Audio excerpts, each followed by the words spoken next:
Ottapalam excise നടത്തിയ പരിശോധനയിൽ 850 litre wash കണ്ടെത്തി നശിപ്പിച്ചു. വരോട് കാപ്പിക്കാട് അനങ്ങൻമലയുടെ കിഴക്കുഭാഗത്ത് 1 കിലോമീറ്റർ മുകളിൽ മലയിൽ നിന്നും വെള്ളം വരുന്ന ചാലിനു സമീപം പൊന്തക്കാട്ടിൽ ഒളിപ്പിച്ച നിലയിലാണ് വാഷ് കണ്ടെത്തിയത്. ഒറ്റപ്പാലം റേഞ്ച് എക്സൈസ് ഇൻസ്പെക്ടർ പ്രേമാനന്ദകുമാറും സംഘവുമാണ് പരിശോധന നടത്തിയത്. ഒറ്റപ്പാലം ഫസ്റ്റ് വില്ലേജിൽ ഉൾപ്പെടുന്ന വരോട് കാപ്പിക്കാട് ദേശത്ത് അനങ്ങൻമലയുടെ കിഴക്കുഭാഗത്തായ ഉദ്ദേശം 1 കിലോമീറ്റർ ഉയരത്തിൽ മലയിൽ നിന്ന് വെള്ളം വരുന്ന ചാലിന് 10 മീറ്റർ വലതുമാറിയാണ് പൊന്തക്കാടുകളിൽ വാഷ് സൂക്ഷിച്ചിരുന്നത്. വിവിധ പ്ലാസ്റ്റിക് ബാരലുകളിലാക്കി സൂക്ഷിച്ച 850 ലിറ്റർ വാഷാണ് കണ്ടെടുത്ത് നശിപ്പിച്ചിട്ടുള്ളത്. പ്രതികളെ കണ്ടെത്താൻ കഴിഞ്ഞിട്ടില്ല.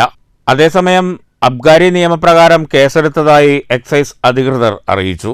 പ്ലാസ്റ്റിക് ബാരലുകളും തകര ബാരലുകളും പ്ലാസ്റ്റിക് കുടങ്ങളും കാലപ്പഴക്കം വന്നതിനാൽ ദ്രവിച്ചു തുടങ്ങിയ അവസ്ഥയിലായിരുന്നു.